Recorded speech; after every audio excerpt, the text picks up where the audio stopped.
We begin today's meditation with a few sipping exercises to remind us a little treat can go a long way. So pick up your McCafe iced coffees, close your eyes, and deep sip in.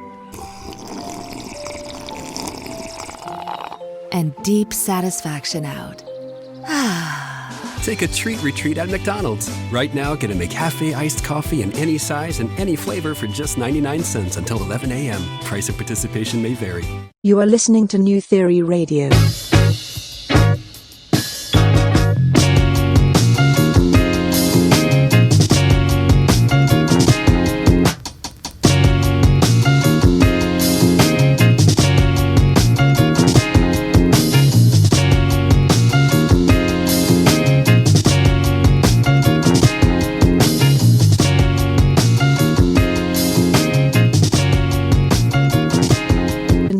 Radio. Hello and welcome to another edition of New Theory Radio here live on News Talk Saga 960 AM. My name is Nav Nanwa. I'm your host, and this is the show where we theorize on all things arts and pop culture. Thank you very, very much for tuning in on this beautiful Sunday. I hope all of you are keeping well. All of you are enjoying this very interesting summer that we're currently embarking on, and really taking advantage of the time outdoors, obviously in a very socially distant way. We have another jam-packed edition of New Theory Radio lined up for you this week. For our pop culture panel, we are going to be joined by two great creatives I got from BVO Sessions, which is a fantastic organization that truly promotes Brampton artists and musicians. I have the curator and creator of BVO Sessions, my good friend Waheed. And then I have prominent Toronto-based comedian Ismail. Both of them will be joining me on the pop culture panel to talk about a couple topics. One in particular is one that's been making news quite a lot this week, and that is the situation between Megan Thee Stallion and Tory Lanez. So if you're not familiar with this situation, in early July, Megan Thee Stallion was shot in the foot. And when that incident had taken place, she was with Tory Lanez. There was all these rumors going around regarding the situation and what had happened. And based on the allegations, specifically on social media, Megan Thee Stallion took to her social media this week and said that it was Tory Lanez that shot her after an argument. So this erupted social media. There's been a lot of conversation around this situation, all across social media and online and through different talk shows and whatnot. And it's, again, now with Megan flat out coming out saying it was Tory who was the one that shot her, there's a lot of heat coming towards Megan. There's a lot of heat coming towards Tory. There's a lot of people that are really dissecting this situation in regards to the importance of black women and being able to protect them. So myself, Sade, and Mo talk about this situation, and we really dive deep into our thoughts regarding pretty much this entire story and the impact it will have on both the careers of Megan Thee Stallion and Tory Lanez moving forward. So you do not want to miss that. And then we switch gears. It was announced this week that Travis Scott and Kid Cudi are actually going to be releasing a collaborative album. So to lighten things up here on New Theory Radio, I thought it'd be great to have a bit of a hypothetical conversation with Sade and Mo regarding dream collaboration albums. So Travis Scott and Kid Cudi, a lot of people online are very excited about this combination. They think this album is going to be amazing. So I thought it'd be great to get Sade and Mo to chime in with some of their dream collaborations. Which two artists they'd love to hear an album from.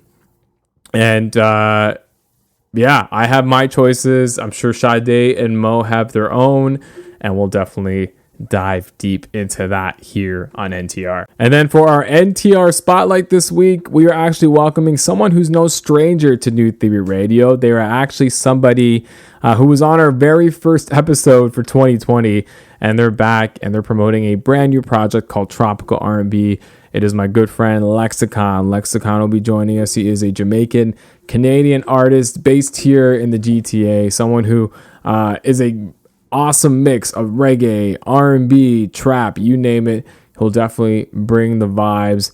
And what I thought was kind of cool about having Lexxicon back on the show is when we had him on the show in January for our first episode of 2020. It was right after New Year's. We all felt optimistic. We all felt like excited. He had big plans this year. We obviously had big plans this year, but the pandemic happened and a lot of that had to shift or pivot or simply just disappear based on the resources that you had. But Lexxicon's done a fantastic job in really keeping the momentum going and really putting in that work. And his new project, Tropical R&B, is a great example of that. So it's going to be awesome to chat with Lexxicon again here on New Theory Radio. All this and more on this week's episode. So again, thank you so much for tuning in. We are going to take a quick commercial break. And then when I come back, we are going to start things off with our pop culture panel here on News Talk Saga 960 AM.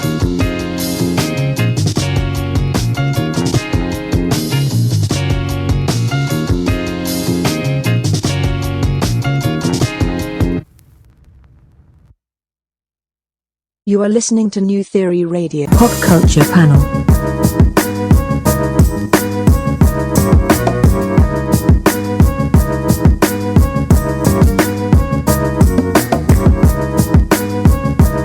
And we are back here on New Theory Radio, here live on News Talk Saga 960 AM.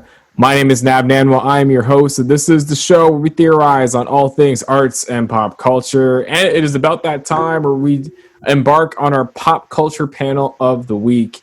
And just like each and every other week, I have an amazing panel joining me to talk about some of the biggest pop culture stories from the week that was. And I'm actually going to start with the person on my right. They are no stranger to the Brampton community. They are actually the curator and creator of BVO Sessions, which promotes artists of all genres, providing them a platform to perform stripped-down renditions of their music, showcasing raw artistic talent in an intimate setting.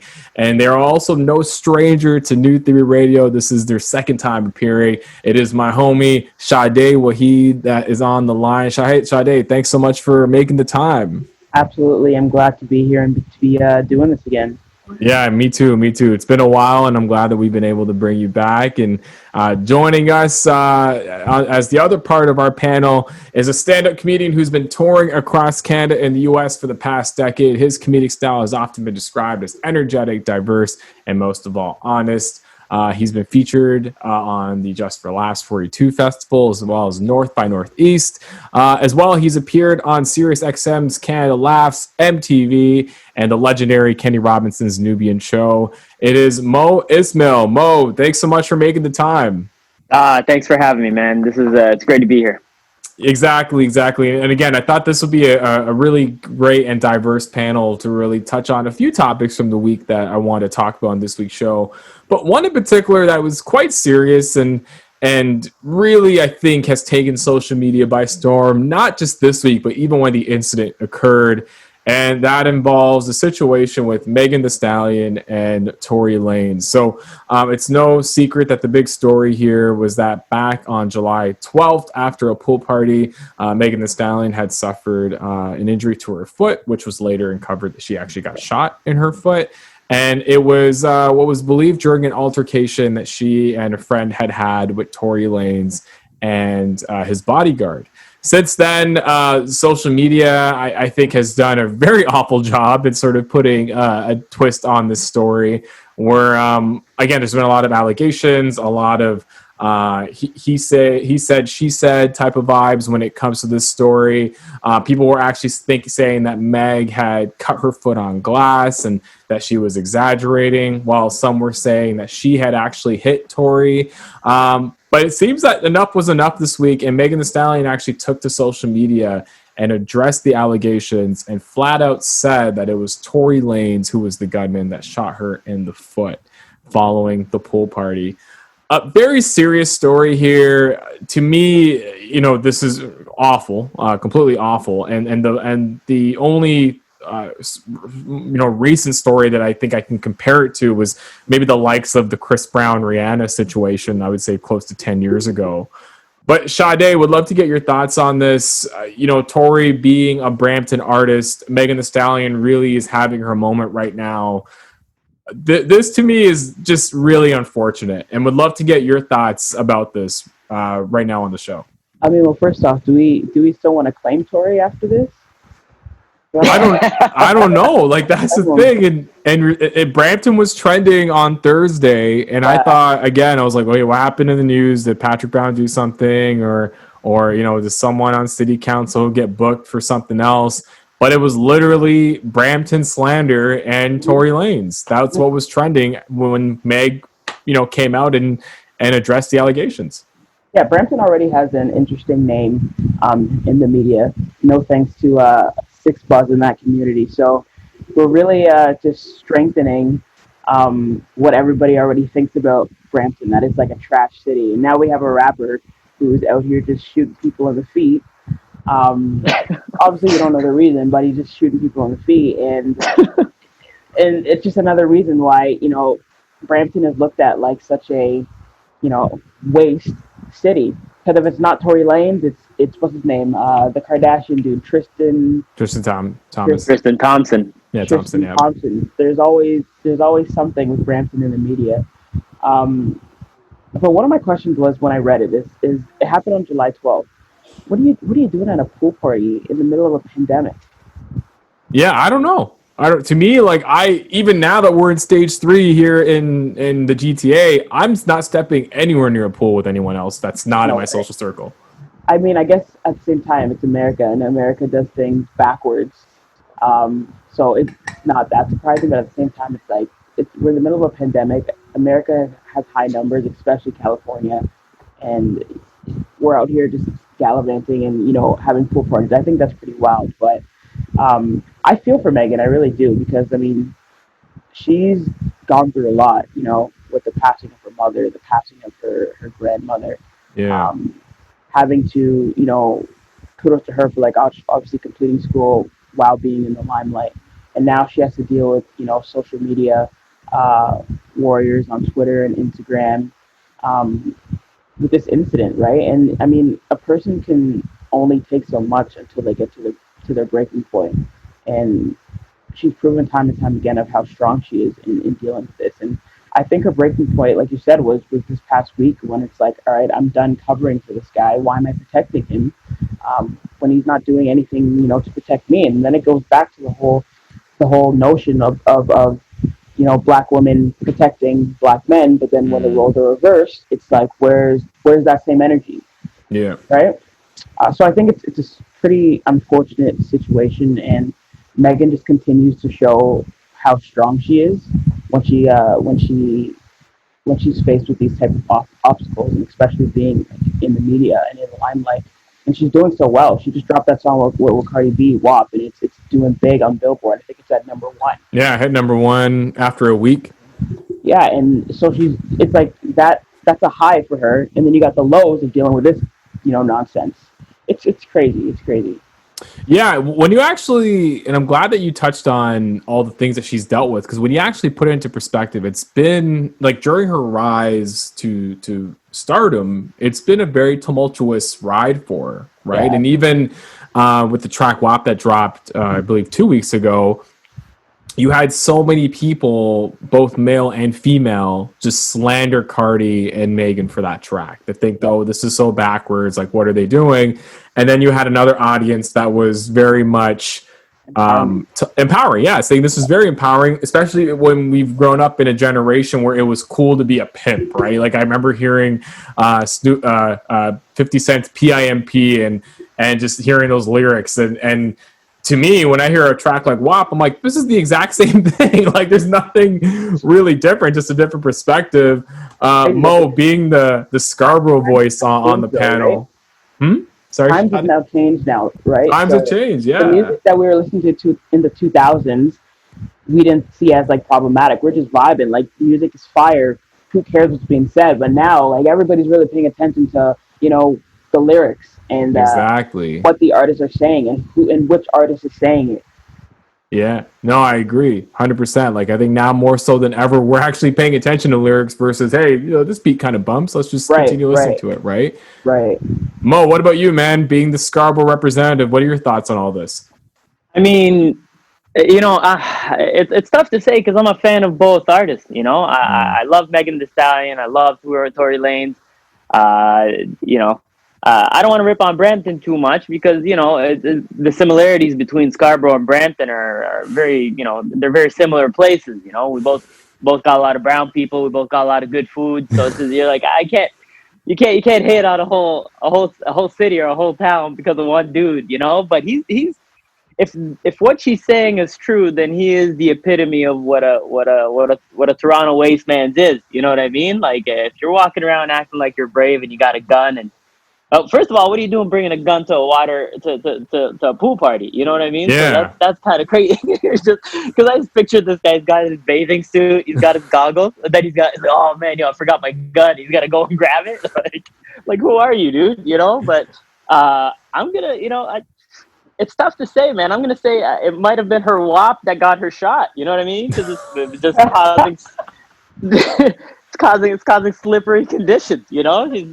It's Megan Thee Stallion. She's probably got a dude with a mop and a bucket just chasing her. He's like, Oh, Meg, you gotta man. stop. It's getting everything wet. But it's tough to say. It's really tough to say. I mean, first of all, I'm not too sure why she would be covering for him in the first place. She mentioned something about I was reading a few articles where there has been obviously with the Black Lives Matter movement. Yeah, the timing with everything. I mean, maybe, timing but and then you also, you got to ask yourself as well, is that, first of all, what's the legitimacy of this, and was it done potentially? I mean, I like to play the devil's advocate. Could it maybe have been done as a publicity stunt? Like maybe this is something in order to take that WAP track from gold to platinum, or perhaps give her some more credibility. Because I know growing up in the '90s, when a rapper got shot, man, your next album was gonna be gold, So it's like you're just waiting for that next rapper to get capped, and you're like, oh, this guy got shot now. Like 50 Cent, his claim to fame was he got shot 9 times. First of all, I don't even know how this guy's still alive after 9 bullets, but you know what I mean? Somehow he's now a multi-billionaire. So it's with Tory Lanez, I think he's a smart guy in terms of marketing. Like from a marketing perspective, he's during the pandemic. I think he had one of the top Instagram shows. Yeah, he quarantine. Was it quarantine? Not quarantine radio. What was it? Quarantine. He had like a show. Something like that. Yeah. And he was just getting girls to twerk online and all that. And it was like a party, and so he's a pretty typical Toronto dude. But at the same time, it kind of gives Brampton. I think Sade said it best. It kind of gives him a bad name, right? It gives Brampton a bad name, and it's like you start asking, like, do you want to claim a guy like that? And after an incident like this, which we also got to look at the times that we're living in now, because all this stuff, and I hate sounding like my parents, and I hate sounding like everybody out there, but like violence and all that stuff is glorified, and you get these young rappers that are coming up, take Bobby Shmurda for instance. That guy was one that had a lot of potential. Got caught on some gun charges. Now this guy's locked up for years. And there's a whole laundry list of other rappers that have and not just the charges, or they just end up dead, R.I.P. Pop Smoke. Pop Smoke was, again, one of those guys that had such a unique sound, and he had a real a different New York vibe to him. And then boom, just like that, this guy gets shot at home. So you also got to look at the culture and what it really promotes. Now, mind you, I love rap and I love gangster rap, and I love because I'm not about that life. You understand? Like I'm a comedian, I'm a teacher. I'm not about that life. But when Pop Smoke comes on in the car, my seat tilts back a little bit. You know what I mean? I bump it. I'm like, yeah, I'm about that life, but I'm not. Now, I'm able to differentiate the difference between the like when I think of hip hop, I think of it in the same way that I think of wrestling when I was a kid. Like when I was a kid, when you saw those wrestlers, they all had personas, they all had a different voice, they all had a different vibe to them. So I listen to hip hop in the same way that I watch wrestling. Is that you look at these characters and each rapper has something different. So I think I'm able to differentiate, whereas a lot of these kids that are coming up now that are trying to be rappers, that are trying to be hip hop artists, they look at something like that and they glorify it, and that's really sad, you know. So I think there needs to be, you know, just kind of as a side note, there needs to be some sort of education to the up and coming generations to teach them that, yeah, this is an art, and yeah, rappers say all that things, but a lot of these guys are family guys. A lot of these guys, you know, a lot of them don't actually have all these girls lying. I mean, maybe from their fame, but you know, they're not about that life either. Yeah, a lot to uncover there, Mo. But I do want to kind of talk about the fact you mentioned about the lifestyle, and that's the one thing that's been talked about throughout this entire story, is the fact that, you know, historically hip hop has always, you know, not been totally fair to females, right? When you think about how they get glorified, right, and how there is this sort of mentality, this macho mentality that exists in hip hop, where you have to be a gangster and you have to, you know, promote this certain lifestyle of drugs and sex and just partying, right? And like again, when a situation like this, you know, it's kind of, to me, it was kind of disheartening, because again, you think about where music, particularly hip hop, has been before, to this newer, more in tune generation of now. And Shadi, you mentioned it when it came to just lyrics, right? How we're all kind of listening to lyrics now a lot more, because again, our taste is just growing. That you would still have a situation like this, like, to me, it feels like with Tory even having a gun and even just putting it, you know, and allegedly, you know, because, you know, we can't prove it unless it's been proved in court, but allegedly, you know, shooting Meg, like, it's crazy that stuff is still happening, considering what's going on in the world and what we're influenced by, and just the need to really protect women, especially now protect Black women, because of everything that's going on. Sade, I'd love to get your thoughts on this, because you being someone that works with artists quite regularly, like, does this concern you too, that this stuff still exists? I mean, what's concerning is will always be the whole, again, notion of Black women doing what they can to protect the Black man, but roles are reversed, the same energy isn't giving. So that's something that'll always be concerning. And in this particular situation, honestly, we don't have a lot of information on what actually went down. Yeah. So a lot of it is speculation, right?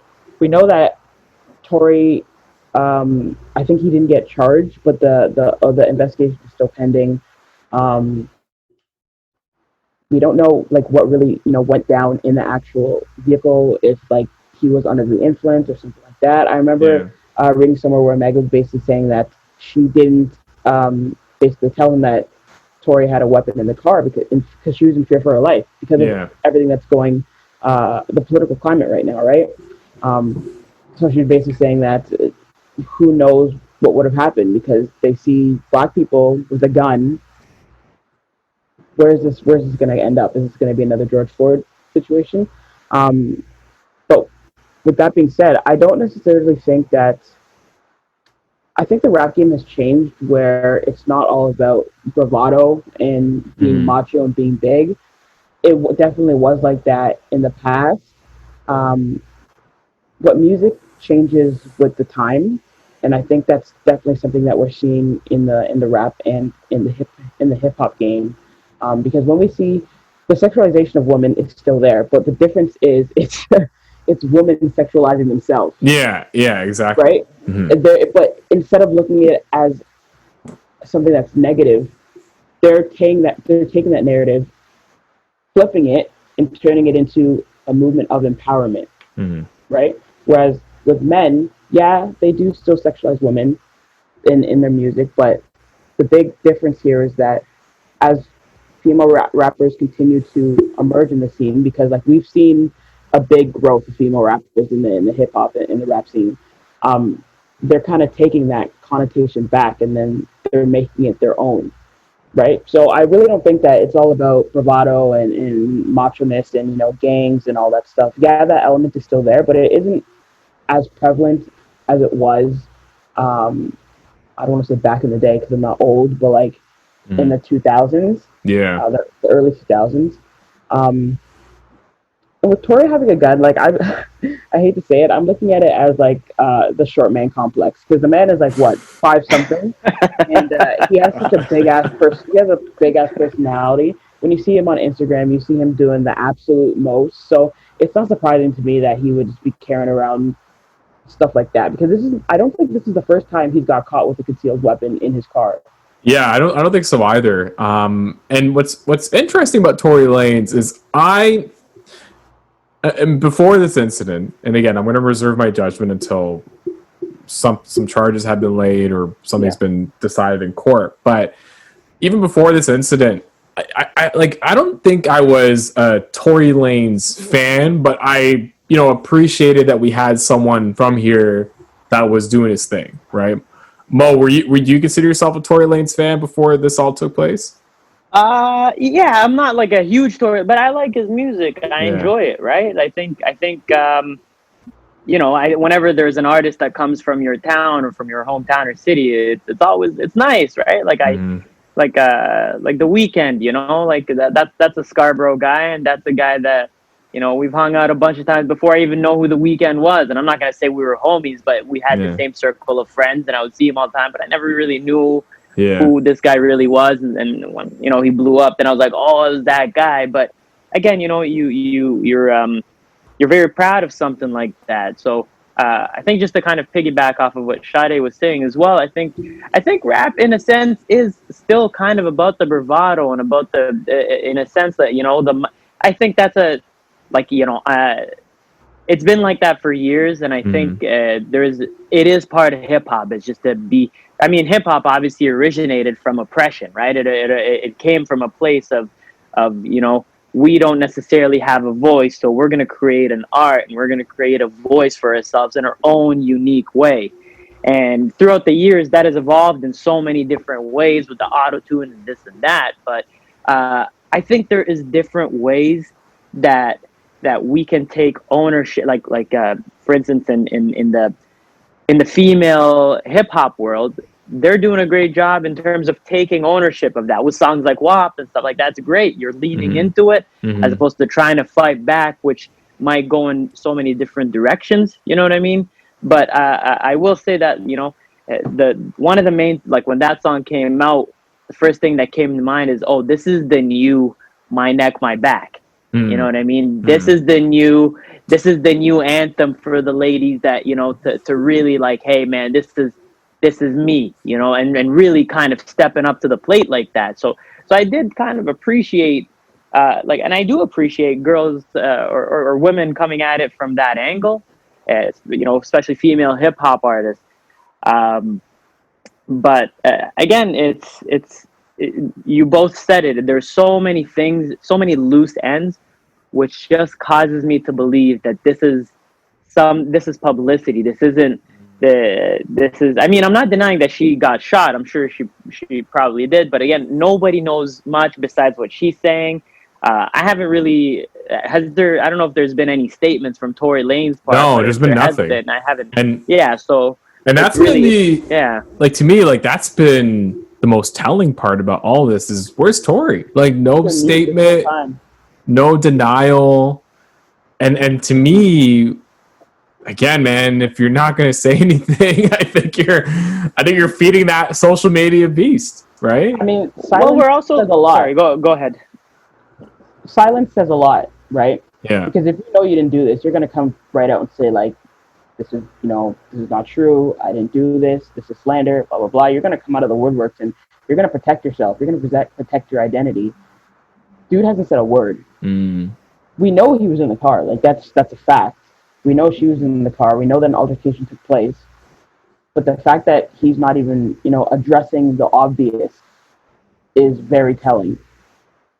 Well, that's true. You also got to look at the fact that it's also, we're living in a time where cancel culture is such a big thing, right? Like we got to look at that angle too. And the fact that we do live in a time where a simple allegation is enough to put you down. Like that's it, right? So Sade's absolutely right. The silence is not doing him any justice. Like him just sitting there not saying anything is not doing him any justice. But then, I mean, again, just to play the devil's advocate, what if what if there's something else about the story that'll completely turn it around? But maybe he's just not. He's like, like, Yeah. there's And so many that's ways a of. possibility.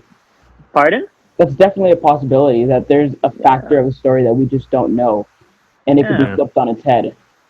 No, yeah. Of course. And that's the one part, and I kind of want to close this conversation out with this piece is social media. Like social media has taken this to a very crazy level, right? We've seen allegations, we've seen memes, we've seen people make fun of Megan, we've seen people make fun of Tory. To me, I think we've seen the ugly side of just a story involving two prominent individuals and how social media likes to have fun with it, or in quotations fun, depending on how you look at it.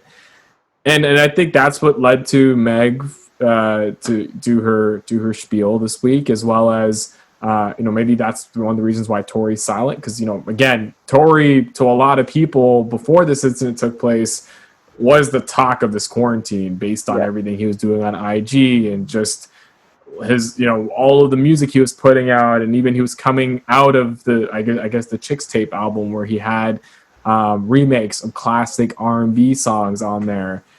Like, you just felt like this dude was on such a high. All of a sudden, it just dropped, right? And the fact that it's happened over the course of 9 months is pretty substantial. But like, I'd love to get both your reactions to social media's reaction to a story like this, and is this just the nature of the beast? Like, is this the nature of the generation that we live in, where if something happens, you're just going to have hot takes and memes, and as an artist or as a prominent figure, you just got to get used to it? And Mo, maybe we'll begin with you. Yeah, I mean, social media on its own, just as a excuse me, as an entity, is very. Social media is not real, and I think people need to remember that it's not real. Like, you're posting snippets that you've curated from your life to post online. This isn't all 100% unfiltered, right? Because if it was, there'd be a lot more honest things on there. And when people are honest, it's kind of cheese. During the beginning of this pandemic, I realized that I was spending too much time on social media, and I had to actually disconnect my Instagram. And I kept Facebook just because I go on Marketplace sometimes, and it's just one of my ways of getting in contact. But I took all the apps off my phone, and people have to remember that it's not the real world, and there is a little bit of that crowd mentality that comes into play when you're looking at any sort of situation, whether it's an artist that got shot, someone being canceled, because all of a sudden I have an opinion, but then because someone else has something that's a different opinion, however, it's more popular, now all of a sudden I shift my views to match theirs. And it's not authentic, it's not honest. And people need to keep that in mind. Mind you, the fact that I was off of Instagram for a couple months, people forgot I existed, but which is kind of funny in all of this. But again, it's kind of like the world and the time that we're living in, and people always. I think there needs to be done in terms of education and educating not just kids or anything, educating ourselves and reminding ourselves, because keep in mind, the phone is in your hand at all times. Your phone's in your pocket at all times. Anytime you get a notification, it pops up, right? So this is a big part of your life. It's very consuming. And I think what people need to do is to kind of step away from that for a quick minute, collect your thoughts, and understand that you as a person, you have your own opinion on things. We're not all going to agree on everything. We're not going to see eye to eye on everything. And that's perfectly acceptable, because you're entitled to your opinion. I'm entitled to my opinion, and that should be it, right? So we shouldn't really be trying to, oh, that's your opinion. No, you're wrong. Like, there's always a label to everything. You look down at the States, there's the right and the left. And if you're not the right, then you must be left. And if you're not left, you got to be right. And it's like, what if I'm just me? Why do I have to have a label? Why do I have to belong to a group that you created? I'm not part of that group. I didn't sign up for this group. I'm just here, man. I'm working. I'm hustling. I'm trying to make a living, and that's my life. We don't need to see eye to eye on everything. And we also have to understand that because this is such a big tool in many people's lives, there is a little bit of influence, And there is a little things like algorithms and what you're seeing coming up on your feed. All these things can sometimes be a little distracting. And, I know I sound like a conspiracy theorist, but at the end of the day, we really gotta, I think that's part of being woke, because people talk about being woke. That's part of being woke right there. Gathering your own thoughts, doing your own homework, doing your own research, and don't just base your opinions off of a meme that you saw or a World Star article or something like that, right? Just do your homework. Be your own person. Don't jump on trends.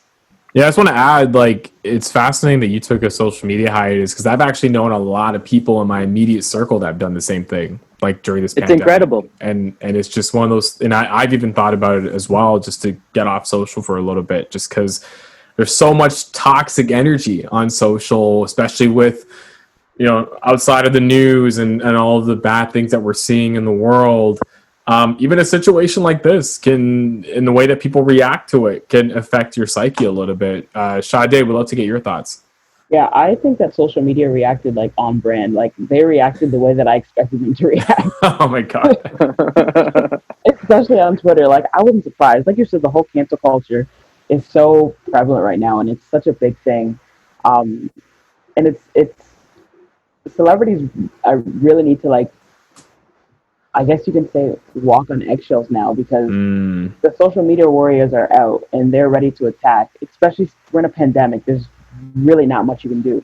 Some people, are gonna go like find different hobbies and learn different things, but majority of people are just gonna hop on social media and see what's popping and comment on the latest thing. And unfortunately, during this pandemic, the latest thing is that's either been COVID or like an incident like this happening.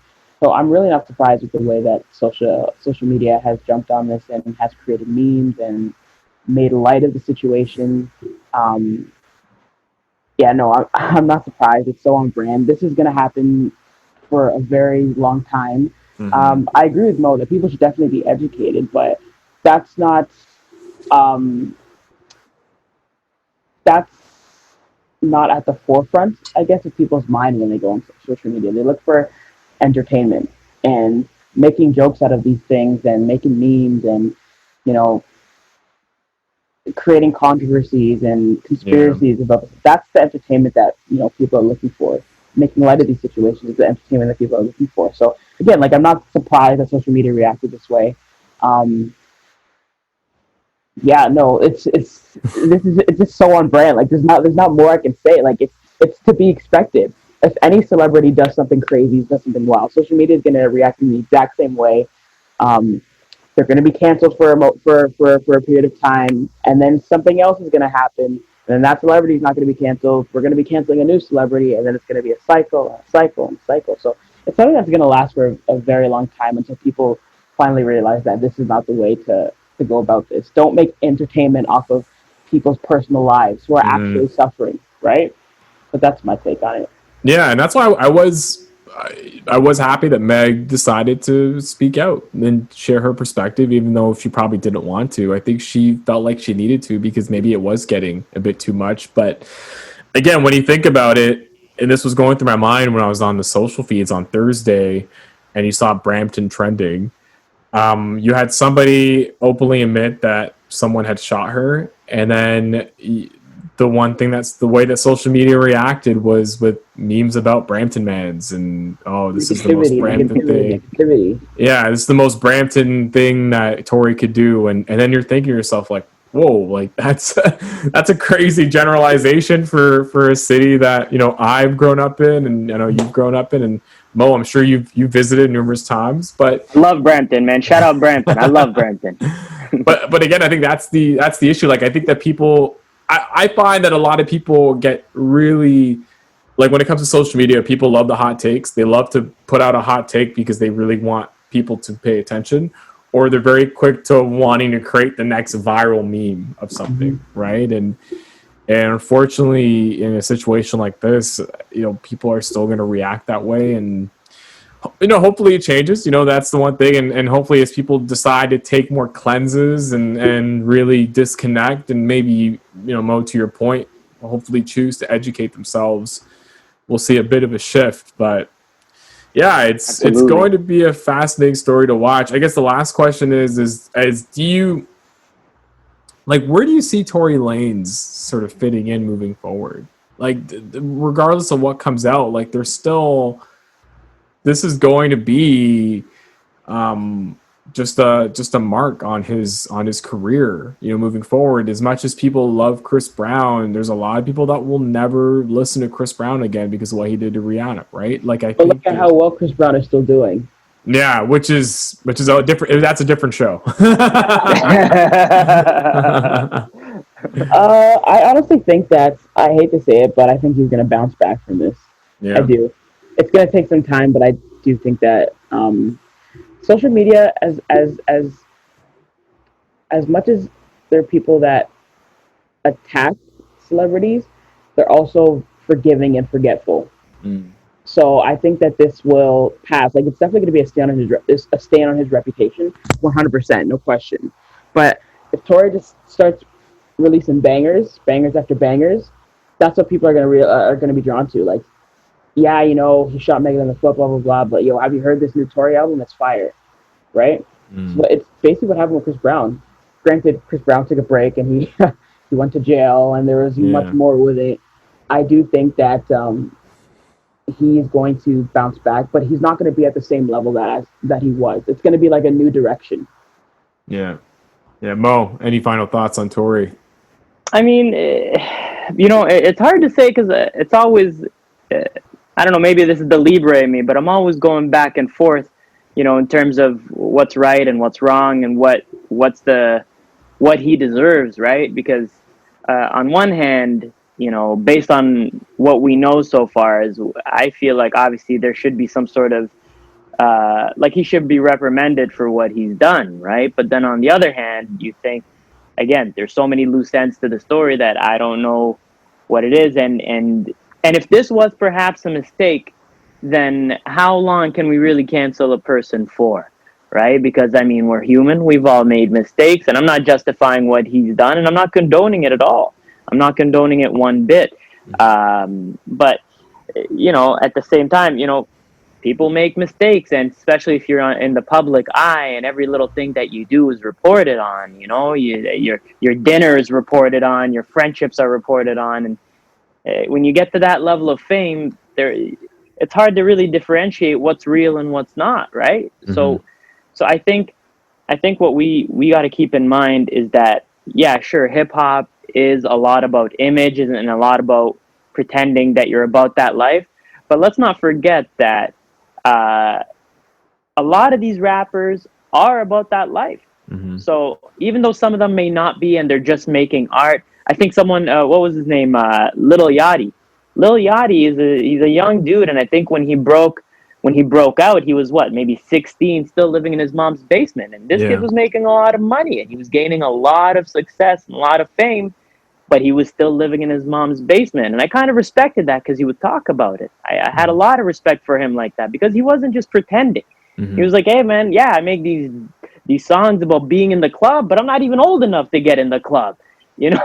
so it's just, he was able to be honest with that. So I think we need to remember that, and especially for any young and up and coming rappers, it's like, sure, if you want to rap, you know, like you're about that life and you're all about the gang life and you got the guns and you got this and that, then sure, go for it. But just understand that sometimes you may cross some rappers and hip hop artists that came from that life, that used to, you know, Pusha T. You look at Clips, you look at those guys were about that life before their hip hop career. They were already made. They already had money before they ever broke free. So, yeah, I think with respect to Tory Lanez, it's one of those things that I can't necessarily speculate on. I think we're just going to have to wait and see what the verdict is on all of this. Yeah, we'll definitely keep tabs on the story, and yeah, it's, again, I think more is eventually going to come out. I think more developments are going to take place, and if need be, we'll definitely bring it back here on New Theory Radio, and we'll continue the discussion. I wanted to switch gears. So this week, it looks like Travis Scott was making the media rounds because he has a new track for the Tenet soundtrack. Actually, it was within the GQ cover story, which he's currently on the cover. He had talked about him and Travis Scott planning to release a full-length album together. So a couple of months ago, they released a track called The Scotts, which again, I thought it was an awesome track, and we know Kid Cudi is all over, or he was on Astroworld, and I know that they've done other tracks together, and obviously there's that loose affiliation with Kanye to both artists as well. This is interesting. It's an interesting collab. I think a lot of people online were definitely excited about it, and it got me thinking about other collaborative albums that we'd love to see. And I think for a lot of people, a Travis Scott and a Kid Cudi, considering their contributions to music, would make for a pretty interesting listen. But would love to get both of your thoughts, being that both of you are big music fans. It doesn't have to be hip-hop related. It can be anybody. But are there any dream collab albums that you would love to see happen? Some of the ones from the past that come to mind that were dreams that ended up happening. You know, Jay-Z has that slate with Beyonce and as well as Kanye West. We've also seen, what else have we seen with collab albums? We've seen, 2 Chainz and Lil Wayne do a collab album. So yeah, we'd love to open it up and see if you guys have any ideas. Maybe Sade, we'll begin with you. So I thought about this, and they're not big names, but I would love to see Chance the Rapper and Eminem. Oh, okay. And why is that? So did you listen to Eminem just dropped his album? Yeah, it's amazing. I've actually been listening to it quite a lot. It's so good, and I'm comparing Eminem's album to the Coloring Book with Chance. Mm-hmm. And if I'm thinking of a fusion with that, and I think that album, oh man, it wouldn't be for everybody, but it would be for me, and I would mess with it. Like, I know I would mess with it. I still listen to both albums like on the daily. Yeah. And I mean, it's easier to just throw like bigger names like a Jay-Z and a Drake collab, which I mean, no, that wouldn't be fire. But like those two artists specifically, especially because they're kind of on like they're not as big as like the Drakes and the Jay-Z's. I just think that the production and like there'd be so much personality that would go into it. And they both have different styles, but there is a bit of a similarity. But their different styles, I think, complement each other. I'm just thinking, like, sonically, that would just sound amazing. The lyricism would just sound amazing. And to be honest, anybody who Chance collabs with, it's always fire. Yeah, and honestly, I think a Chance the Rapper could use it right now. His last album didn't really go over too well. No. The last album was trash. And I'm a big Chance fan. The last album was trash. Yeah. And the majority of it was features. And I'm like, this isn't it. Yeah. That's the one thing about Chance that, and again, and if you would ask me this question, like when Acid Rap came out, like I would have loved to have heard like a Chance the Rapper Vic Mensa album, right? Like I think, that'd be nasty. Like I think Chance to me had such a moment, like when Coloring Book came out, that it just kind of faded away. Like there's people saying that, okay, Chance is next up, like he is the guy.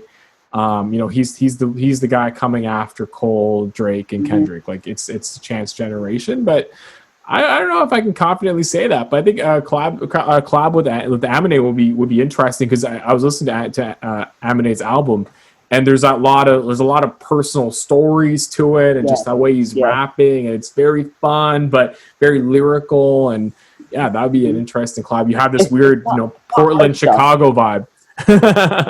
Exactly. It'd be a good vibe. Like I that's the best way I could probably like describe it. I think it'd be a very chill vibe. Mo, what about you, man? I mean, you mentioned a couple of the names that I'd like to see collaborate, but I definitely, I think we've all been waiting for this for many years, but a J. Cole and Kendrick collab needs to happen. It needs to happen. They've teased it. They've released a little live video of them standing in some garage or something. They're playing that track, and it's been in talks for years, and it hasn't happened. And these guys are two dudes that are at the peak of their career. They're possibly two of the best, rappers or hip hop artists right now, currently. And it's a collaboration I'd definitely love to see happen.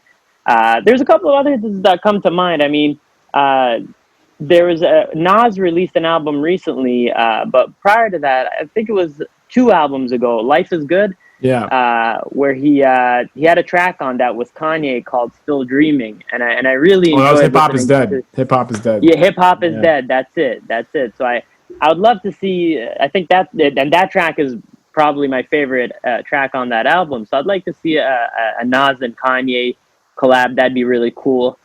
Well, they did one with Nasir, the album before this, and it got panned. Oh yeah, well, I mean, absolutely. But again, it's just I feel like Nas is kind of, or not Nas, excuse me, Kanye is kind of. I don't know where this guy's head's at right now, but I still think he's one of the greatest producers. He's unreal. His beats are ridiculous. His samples are on another level. Aside from, I try not to judge these guys based on their political views or him wearing a mega hat, because I'm not gonna. Hey man, just keep making good music, and I'm gonna listen to what you do. But I'm not gonna go to a restaurant and eat and then hate on the chef because he likes the Brooklyn Nets when I like the Toronto Raptors. So I'm not. It's just like, hey man, your view is your view, my view is my view, but just keep making the things that I like, and we're good. But I am gonna say the one last collab that I think I would really like to see is, I've been listening to a lot of Griselda lately. Yeah. And that album's unreal, and I think the fact that they have a lot of parallels with the Wu-Tang Clan. I'd really like to see a Griselda and Wu-Tang collab, because it would really bring together, the sounds of the past plus the sounds of the present, and kind of make something that is gonna be relatable to the new generation, but also something to reminisce for the older generation. So I think Benny the Butcher is on the up and up right now. He's and Conway and those guys are just, I love their sound. It's very raw, it's very subtle, but they're heavy hitters, and I would love to see something like that. I know Wu-Tang has co-signed on them, they've kind of handed the torch, so to say. So that would be a great collab to hear. And then Method Man did a track with Conway recently too. So that's right. That was a huge track. That was huge, yeah. So like a broader Griselda Wu-Tang collab, I think would be amazing. And again, Wu-Tang has this luster where they'll always be pop culture, right? Like I think the Wu-Tang logo will always be there. And I think the way that Griselda is rolling right now, and the fact that they are starting to get noticed more by the mainstream, I think that would be fantastic. For me, one collab album that I think would have been fire, and I think could still be fire if they could make it happen, but who knows? I think it depends on the day and depends on the egos. But I think if a Drake Weeknd collab album was to ever take place, like I think they've always talked about this OVO XO dynamic. Obviously that was the wave, and then the Weeknd never signed with OVO, so that created a bit of a rift, and then all of a sudden they became friends again, and then Drake will always pepper in like, oh, OVO XO, it's gonna happen. I think that would be not only a big moment for Canada, but I think it could be a big moment, because if you think about the tracks that those guys have been on together, like they've all been fire, right? Like I don't think there's ever been a bad track with Abel and Drake. I don't know. What do you guys think? Yeah. Go ahead, Shadi. Sorry. I'd be okay without it, because I've heard straight up bad idea. It's not even that it's a bad idea, but because I've heard a lot of music with them on it already, I just like, maybe a couple years from now when like they start changing, maybe if they start changing their sound or something, but like, I'm okay without it for right now. Yeah. Mo, what do you think? You're from Scarborough. You hung out with The Weeknd. Yeah, I mean, again, it's I'm kind of somewhere between you and Sade's. I think I'd definitely like to. It would be awesome. All the tracks they've done have been great. They're two great artists. They're both, again, at the peak of their careers, and I mean they're at the top. I feel like it would be a soft album in terms of just like R&B wise. Like it would just be like a nice, subtle, yeah, you're having dinner with your girl or something. You put a little bit of Weeknd and Drake, and magic happens. So I'm gonna say that if that happens, I'd definitely buy into it. Maybe like a mini project, but like mini project, like not a full out album. I don't know. Well, especially at the rate that Drake's going now, releasing like 34 tracks per album. You're like, wait, I'm like, I gotta go to his work, output is man. crazy, man. Yeah, it's wild. It's I think I'm more of a fan of the quality, not the quantity. And when Pusha T released Daytona, and I think that was about 7 tracks or 8 tracks, and then Nas had the album the one that just passed, not the recent one. What's that called? The black and white cover that had 7 tracks on it. And so I really that was Nasir. That was one produced by Kanye. Yeah. Nasir, exactly, right? So I like that little, I like the EP vibe, or maximum. Artists should not do anything bigger than 9 or 10 tracks. Anything bigger than that, then you're just break it up into different projects. Take those verses, put them into other songs. But I don't. It's like you're giving me a lost and found bin. You know what I mean? Because now I'm skipping out of those 30 tracks. I'm skipping at least 15, 16, and trim the fat and give me the meat. Don't give me all your scraps, man. Put some effort into it. But even when Kanye and Kid Cudi came out with their collab album, it was 7 songs. To your point, I thought it was perfect. Like, hey, you gave me a good 7. I'm good. Like, it was a banger. It was easy to listen to. I think you guys did a fantastic job putting together. No need to oversaturate. Yeah, no need to oversaturate for sure.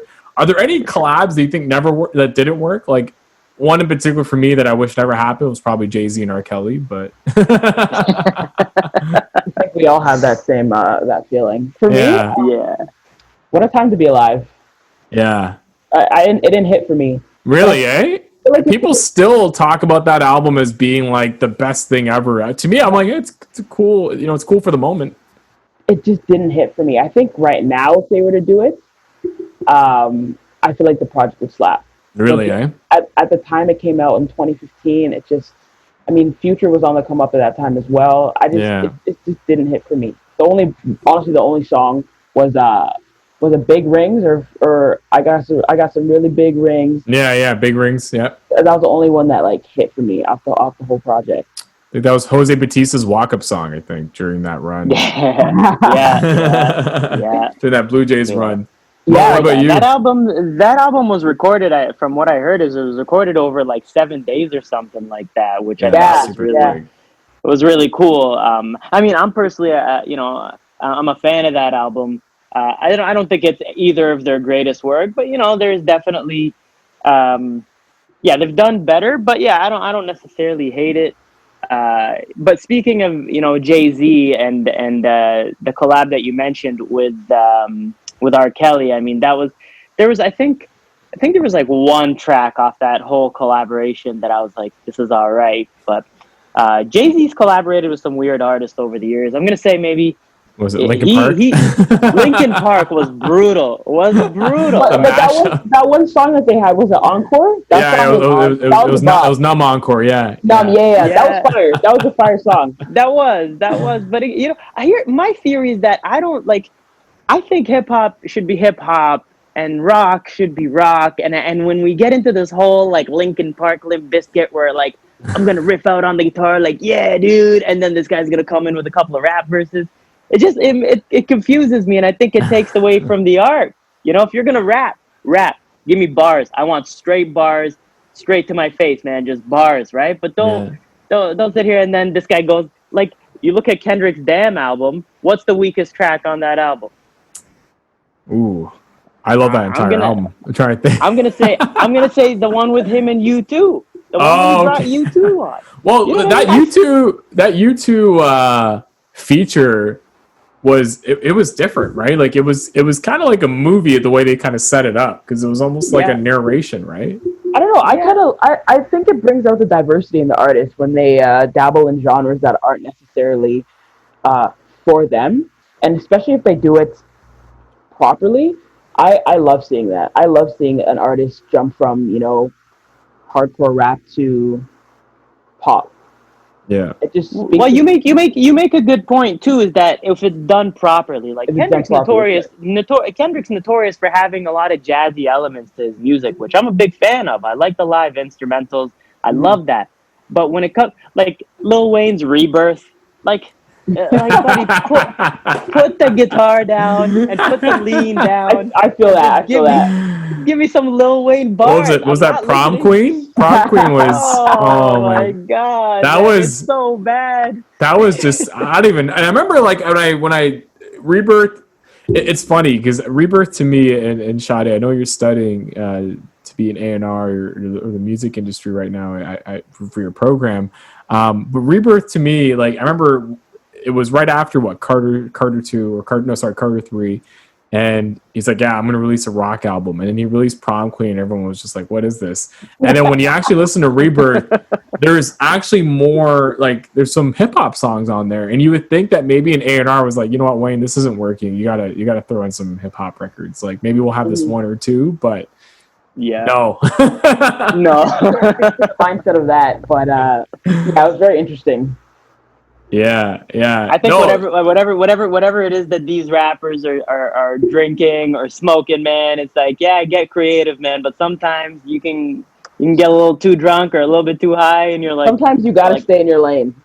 stay in your lane, man. Sometimes you gotta stay in your lane. You can test That's out it. going somewhere else. If it doesn't work, like if it doesn't get past the label, let it go. Let it go. That's it. Yeah. There's nothing wrong with having 5 items on your menu, but make sure they're the best 5 items, you know? Because you ever Exactly. go to a Chinese restaurant and you look at a menu and it's like 486 items, and you're looking at this menu like, where do I start? Like, where there's no way you got 460 meals sitting in the back. There's no way. So whatever it is that you do, that's cool. Again, quality over quantity. Just give me the best that you got, but don't just give me all your scraps and tell me that it's art. You know, put in some heart, put in some effort, and make sure I feel it in my chest. That's why like collab albums to me are either really good or they're going to be really bad, because you almost need to find an artist that brings out the best out of an artist. Like pretty much. You got to find an artist that brings out the best out of yourself.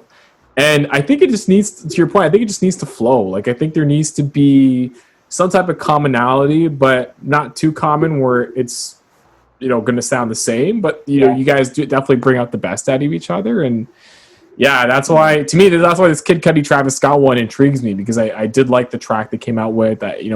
Stop Trying to Be God was one of my favorite songs off Astroworld. So I'd be curious to see the vibe that they bring to the table. But yeah, I don't know, collab albums to me, like there hasn't, outside of Watch the Throne, or I guess if you want to include the Beyonce J record from a few years ago. But, actually, no, sorry. I would say Watch the Throne to me is the best hip-hop collab album I've ever heard. Still number That was one. a great tour as well, man. That tour was one of the best amazing concerts tour. I've ever been to.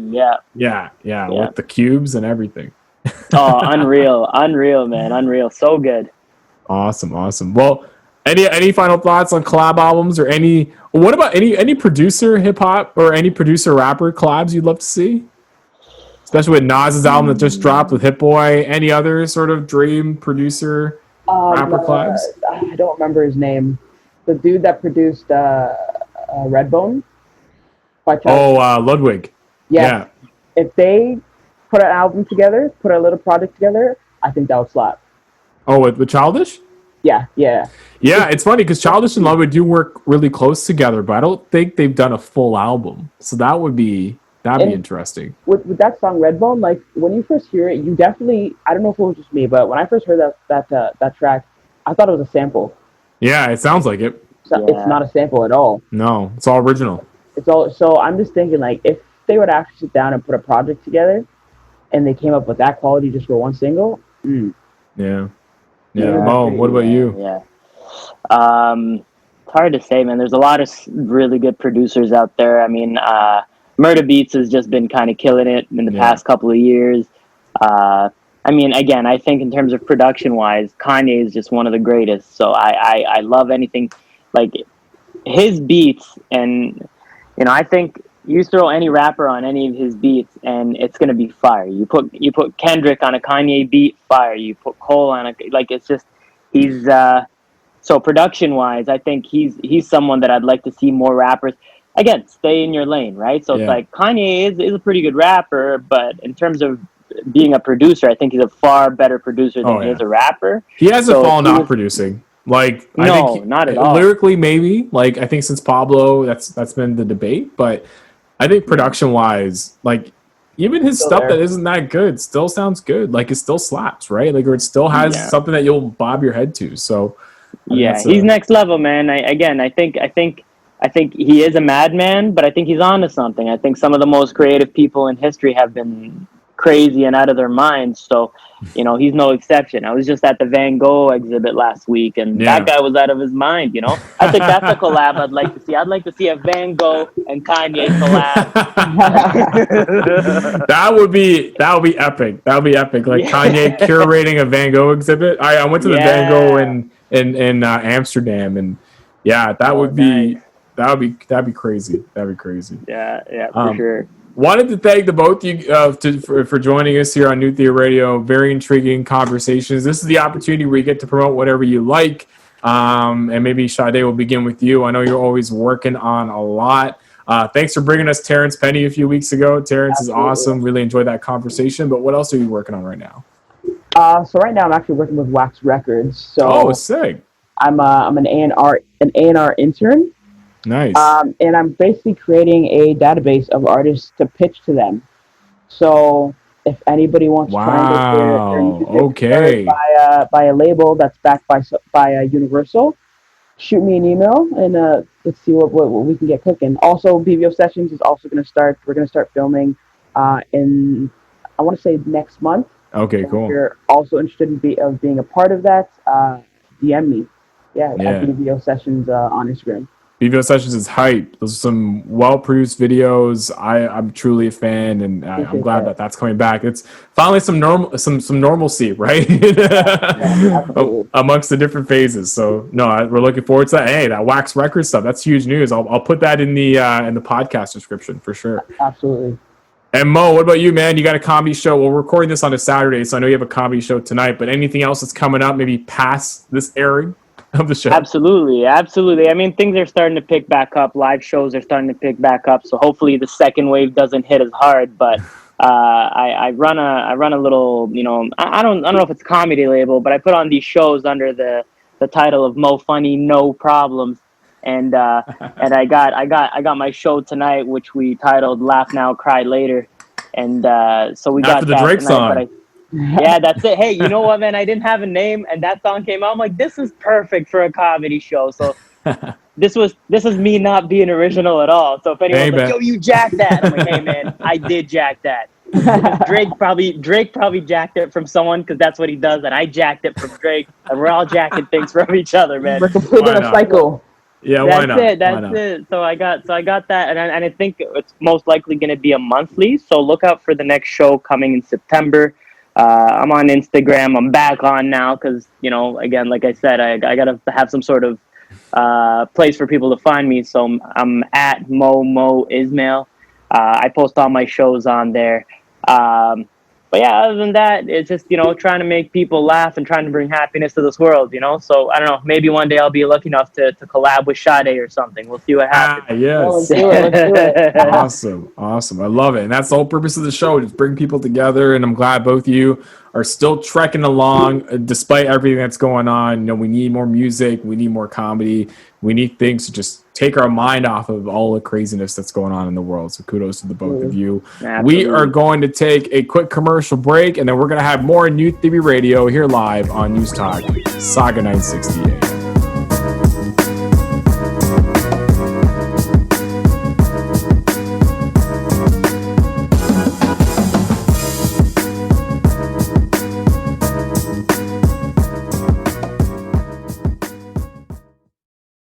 You are listening to New Theory Radio.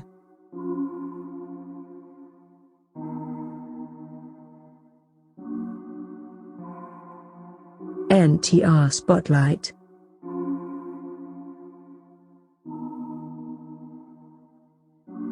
Been looking for paradise for some time. Still can't find it, just shame inside. Looking for paradise, none in my life. Pain on rewind, no relief inside. And we are back here on New Theory Radio, here live on News Talk, Saga 960 AM. My name is Nav Nanwa. I am your host. This is the show where we theorize on arts and pop culture.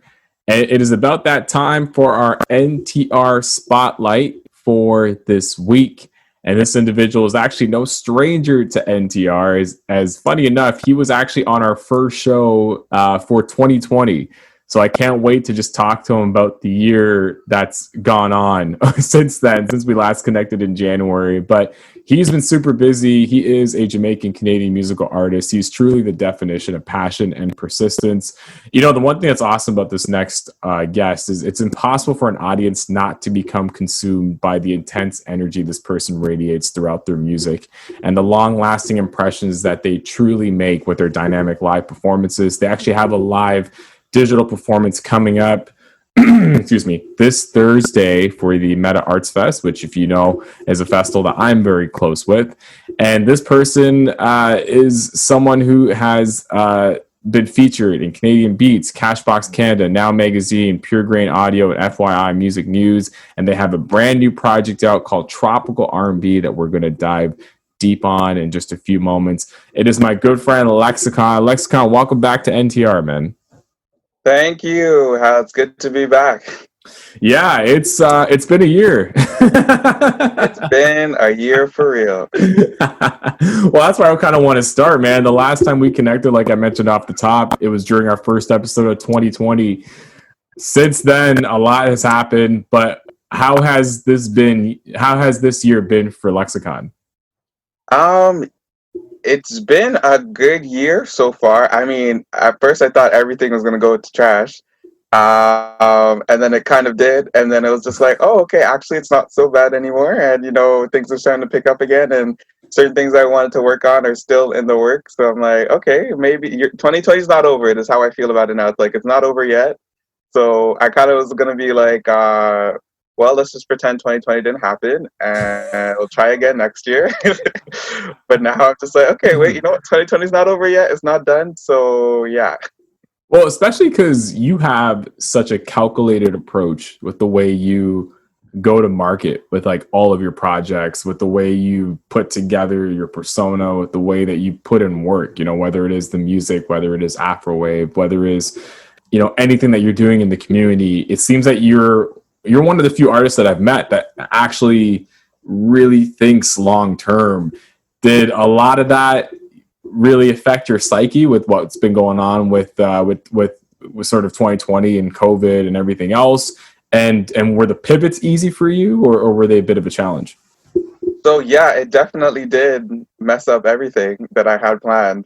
That was kind of in my head and laid out for the rest of the year. I was actually, it was going to be like this project that I did now, like wasn't going to be this project. It was going to be something else. This one only came out because, you know, first it was COVID that happened and then everything shut down. You couldn't go anywhere. You couldn't see anybody. And it was just like, okay, I don't know what I'm supposed to do now.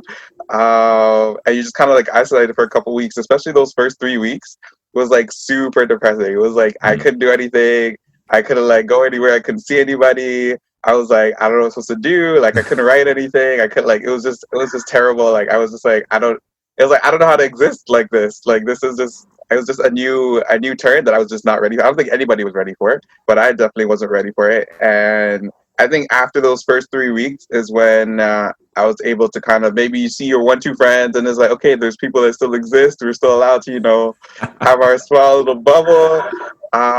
You know, you can be alive again. You know, you can like have some hope that this won't be like our entire existence going forward. And then I think after that, I was working with this producer named Eber.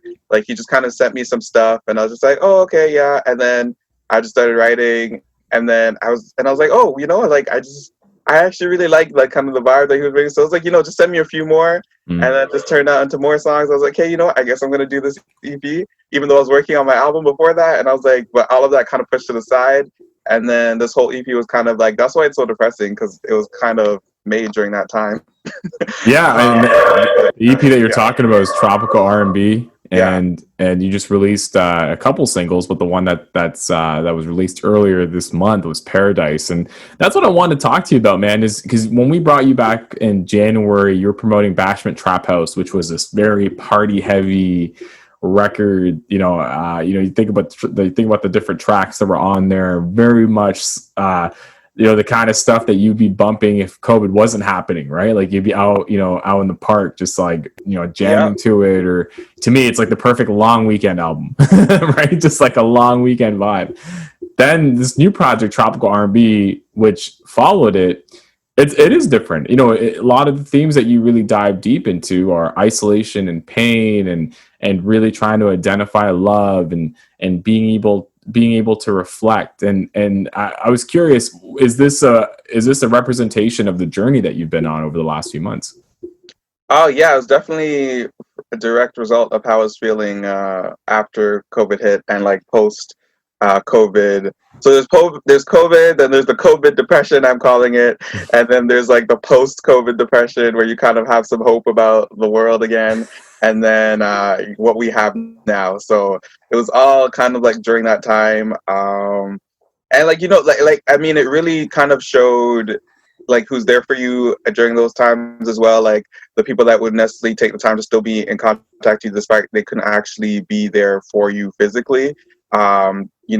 Seeing who's there, seeing who's not there. It was just like a good time to, just have people cut themselves off in a way, like have people kind of like remove themselves from you naturally. You didn't really have to do anything. You just kind of see everyone's reaction to the exact same thing that was going on. And it just made it easier to see who's there for you and who's not. And then for the people that are actually there for me, it was great because, their support was always been great. They're checking me every day, making sure I'm okay. That's kind of where I Don't Deserve You came from, was more like from that connection, having those people around me to kind of really support me regardless of what's happening at any time. That you kind of feel like you don't deserve them because like they're always so good to you, and it's just like, but we all do deserve those people regardless. Yes. Whether we find them is a different story, but we all definitely do deserve having those kind of people. And Paradise was more related to like all the Black Lives Matter movement that was happening again. So there was post-COVID, there's COVID depression all over social media, which was definitely a whole another thing. And I just had to take like a week where I didn't look at anything because it was so depressing. And I'm like, this is still happening. This is still going on. Nothing really has changed. So that was a whole nother thing. But like Paradise is more like eventually hoping that there'll be somewhere else that's not like this. That's, where we can just live and breathe and, exist in the world without all of this foolishness. Well, and that's a great segue into another one of my questions that I wanted to ask you was, again, with COVID happening, and then obviously with the increased focus on ending anti-Black racism with what's been going on in the U.S. and what's been trickling down even here locally in our backyard. Again, it can affect a lot of people's mental, right? Like it can affect their mind. And as a creator, as someone who's trying to find inspiration, it's almost like you're getting constantly beat down, right? From even having that passion to create, because there's so much wrong happening in the world. And I remember when I was on your social feeds, I thought it was awesome that you were performing at a rally. And I know how much you dig performing, but I feel like that performance that I saw you do downtown probably meant more to you because of just the reason why you were down there. But how has or in regards to just the roles that you've been playing and the way you've been using your platform to spread awareness and to be able to provide your own perspective, how important has that been for you? No, it was really, really good. I was really glad when the organizers kind of reached out to say like, would it be available for this? And I'm like, of course, of course I'll be that, even though like, I think that was my first live post quarantine or post COVID or whatever the case may be. But I'm like, if I'm going to go outside, I'm going to go outside for a reason. So if I'm going to do so that was a great reason, a perfect reason.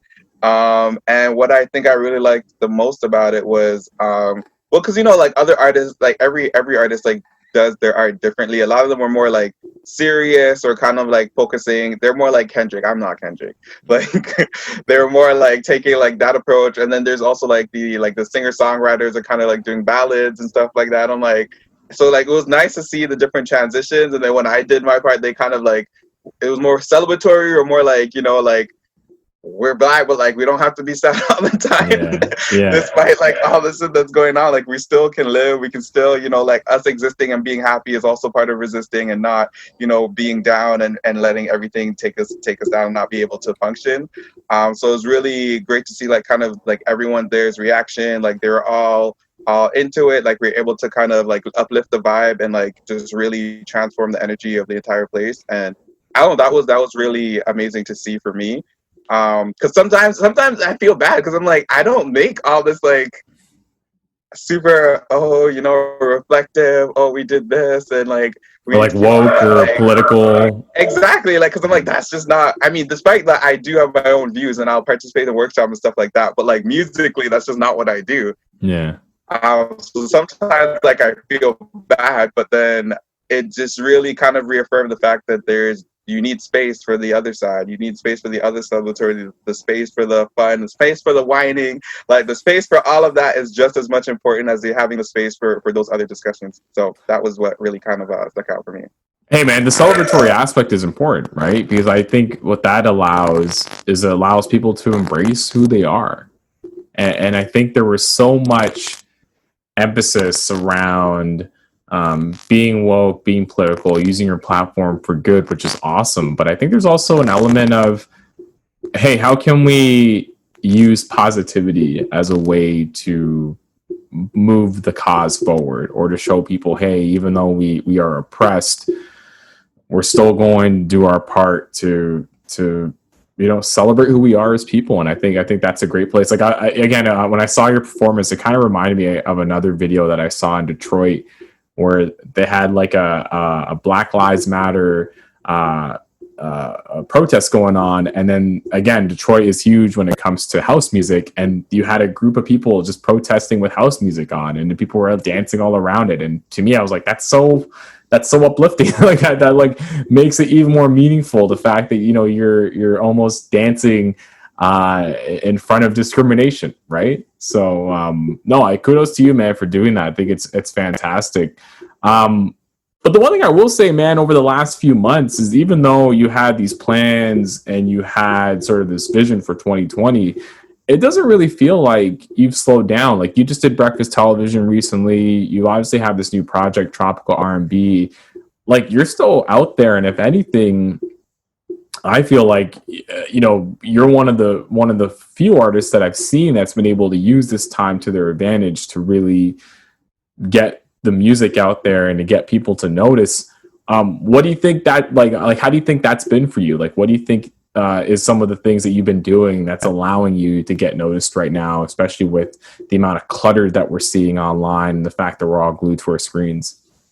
I would say it's more just, like I said, after the post-COVID depression, you're able to kind of like, maybe I can actually use this time.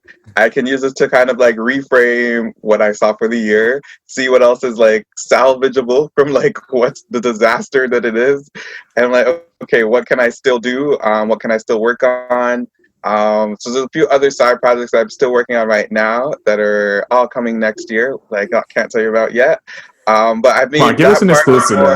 Yeah.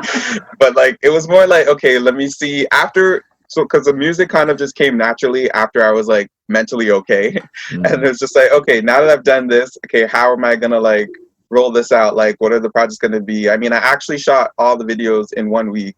They were all like on like one day. It was like we shoot Monday, Tuesday off, Wednesday, Thursday, Friday was all the other shoots for every single video that was coming out. So I had to like condense things into like a shorter timeline in order to get them ready so that, you could line it up for when you're doing press and stuff like that. And also getting ready to do like, make sure to do Instagram promos. I mean, because there's a whole space of people not releasing music too, right? It was a whole like, but like during that time I was still writing and planning. So everything that I had was more to come out in August. And I think it's just really that my timing and everyone else's timing just kind of lined up, because this is around the time where people are kind of like opening things back up. It's kind of when they're kind of like, okay, we're kind of past the whole like we're not going to do any music anymore. Like, I think my timing, I think I just got lucky, to be honest, and like it all just lined up with kind of how everything is lining up, and I just think I'm blessed. You know, what can I say? I don't know what to say.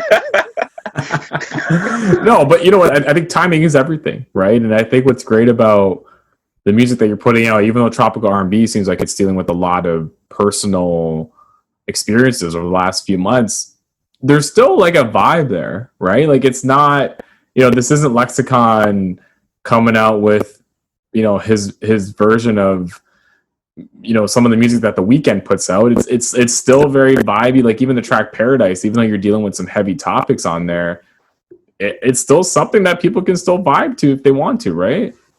Oh, absolutely. I mean, if I can't vibe to it, then like, then I wouldn't hear it. I was gonna say, I'm like, you're the king of the vibe, man. You're the king of the vibe. I've seen your live shows, man. It's hype. You know, kind of moving forward with this project, what's your hopes with it? My hopes with it is more, I think it's kind of like to prepare people for like the next project, to be honest. I think it's like a good transitional segue into like the next sound for the next project, for them to kind of get used to me singing, especially in this one. And it's like, okay, when you hear the next one, you won't be completely like, oh, what's happening? It'll be like a good like segue transition. Because I'm like really, really excited about the next one. I feel like it's gonna be my best album like yet. Mostly because I feel like I kind of like figured out what I kind of want my like solid sound to be, whatever that means. So for me, it's really like, I don't know, I really love all the tracks that I'm making right now. So I'm just like really excited. I have like maybe like 3 or 4 more to finish writing, but like I'm really excited because I think it's gonna be really good, and I think you're all gonna love it because like I love it right now, and like I'm just like, wow, like this is like really coming together. I feel like it's a real solid body of work. Like I'm just like, yeah. And if I can have my way, then you know I will have an international feature on there too. So we will see. Wow. If you know, if let's see if 2020 still wants to be good to me, then I will have an international feature for next year, and it's gonna be great. So I'm just really excited about that. That's what I'm like. All my energy is like, because I'm like, I mean, to me, it's gonna be my last album too. So yeah, last album. At least until you know, yeah, until I have like my last independent album. Okay, so the goal is the next album's gonna take you to that next stratosphere. Exactly. Yeah, it needs to be like after some like additional like management or label deal or distribute or something significant before you're getting another album. Hey man, that's a good goal to have, because I think a lot of people sometimes get stuck with just constantly putting out music that it's hard to really set goals, right? Sometimes you really put output over reality, right? Because you assume, hey, I got to be busy, I got to just keep putting stuff out there, and that's going to help me get noticed, and then eventually maybe this will come. But I'm glad that you're kind of putting that pressure on yourself. Is that a part of the planning process? Because I know that you're a big time planner. It's like all been part of my. Yeah, it's definitely all part of my plan. Like I was gonna say, like I wanted 2 projects in 2020 because it's 2020. Check. Like I wanted like the next album to be like more kind of UK focused and like kind of build more of an audience there. So that's gonna be checked soon. And then after that, it's more. I believe like all the different albums leading now was more kind of to have a base. So if I ever need to perform anywhere, I need to do a concert, if people want to find my catalog, like they know, they can figure out who I am, they can go back and actually listen and like take it all in. Because like that's how I feel about my favorite artists. Like I can't really attach myself unless they have a project, or at least have a few, because then I'm like, I don't really kind of like know who you are and know what you're trying to do.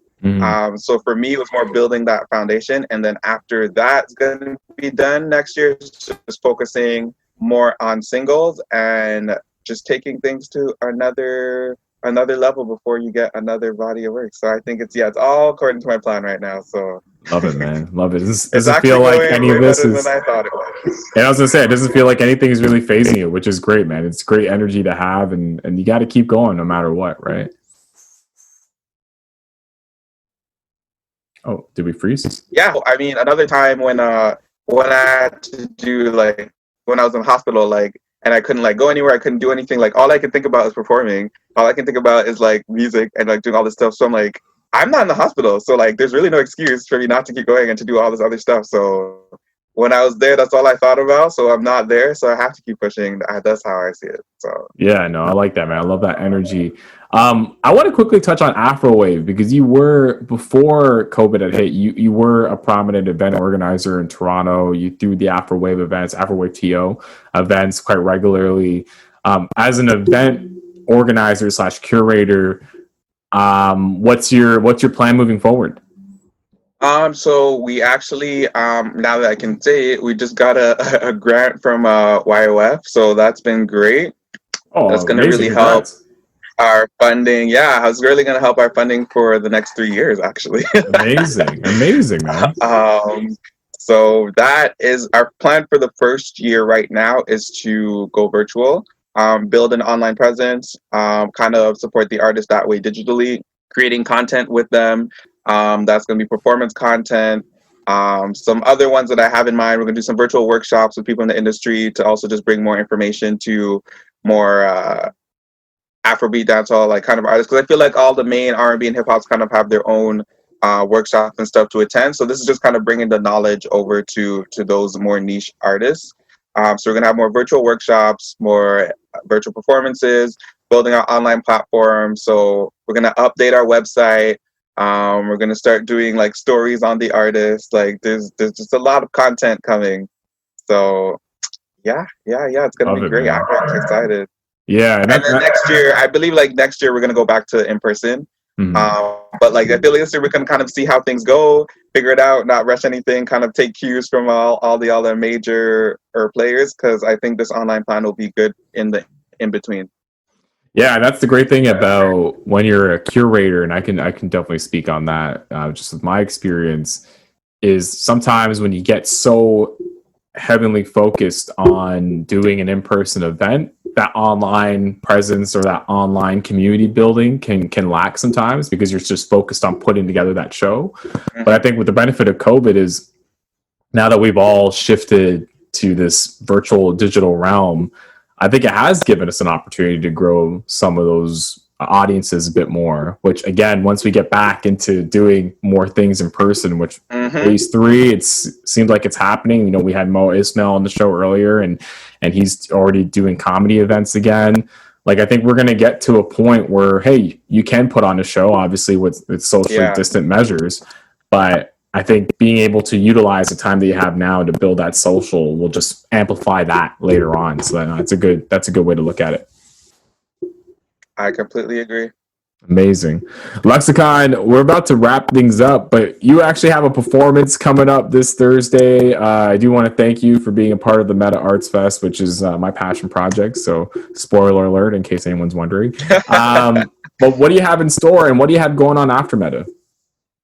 After Meta, I'm not really sure. I mean, yeah, a lot of things have just been like coming it's happening. Yeah, and like they just kind of like happen. Like it's like there's nothing this week, and then suddenly, oh, you have performance next week, or we want you to do this, or this is coming up, or this opportunity is. I mean, like, so I don't know. We'll just have to see. You're just gonna roll with tropical R&B. That's it. Yes, exactly. While I prep for this next record, it's all gonna be tropical R&B. So I mean, I think it's been a great year. It's gonna be even better. I'm just looking forward to see what else happens, because a lot of things that have happened so far have already surprised me. Not even just like worldwide, but like artist wise as well.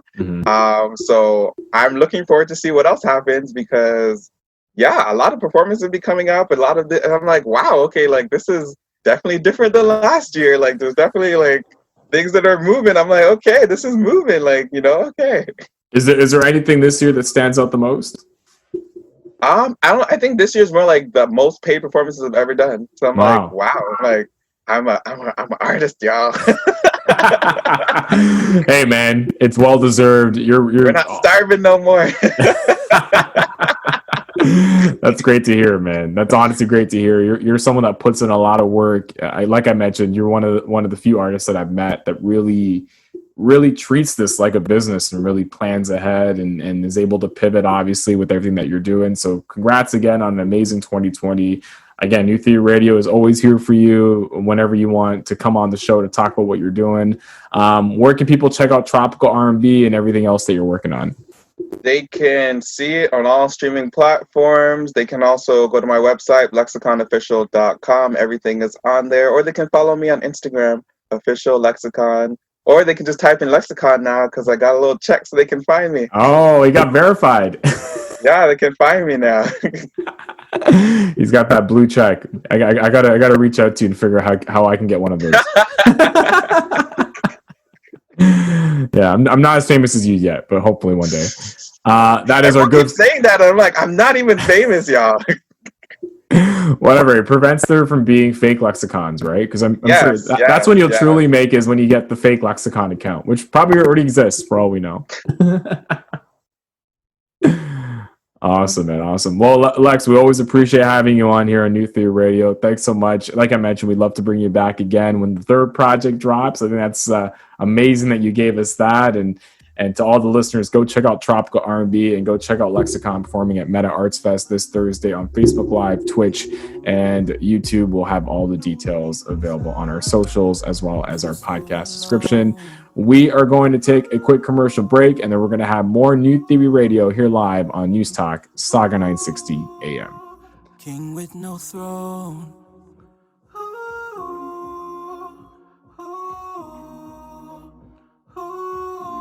Been looking for paradise for some time. Still can't find it, just shame inside. Looking for paradise, none in my life. Pain on rewind, no relief inside. Paradise, paradise, paradise, paradise, paradise, paradise.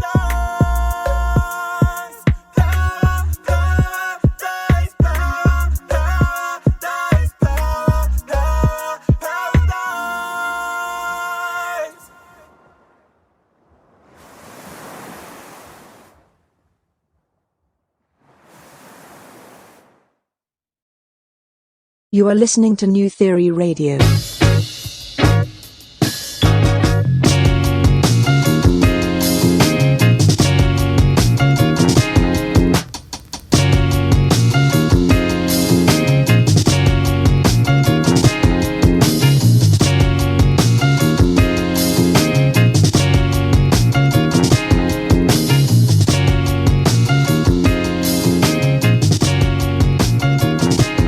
New Theory Radio.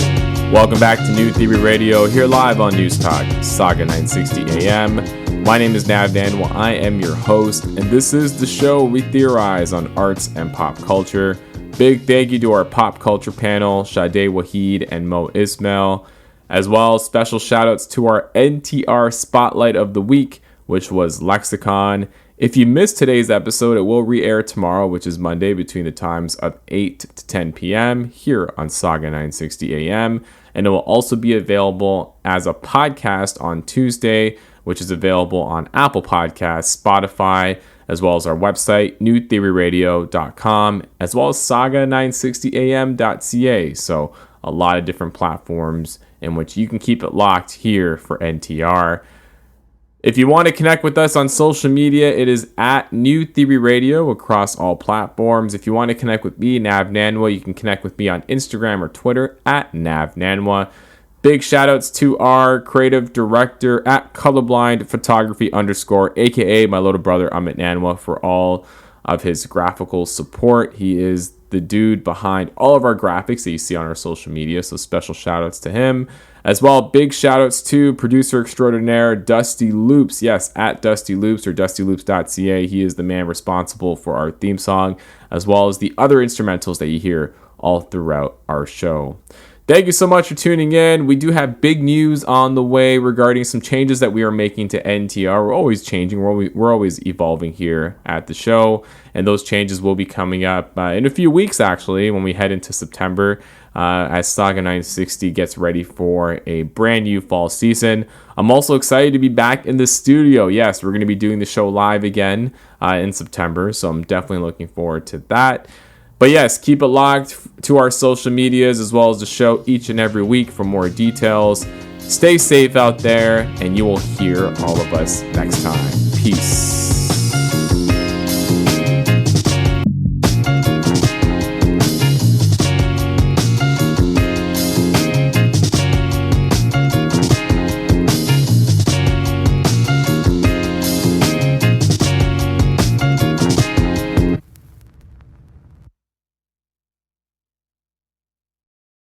The days are getting shorter, and you can feel it in the air. Yes, it's that time of year. Pumpkin is finally back at Dunkin'. It's the cozy you've been craving all summer long, now in your cup at Dunkin'. Pick up all of your pumpkin favorites, like the signature pumpkin spice iced latte, or a pumpkin iced coffee, and bakery items like pumpkin donuts and muffins. Sip into something comfortable to celebrate the start of cozy season. Use the Dunkin' app for contactless ordering. America runs on Dunkin'.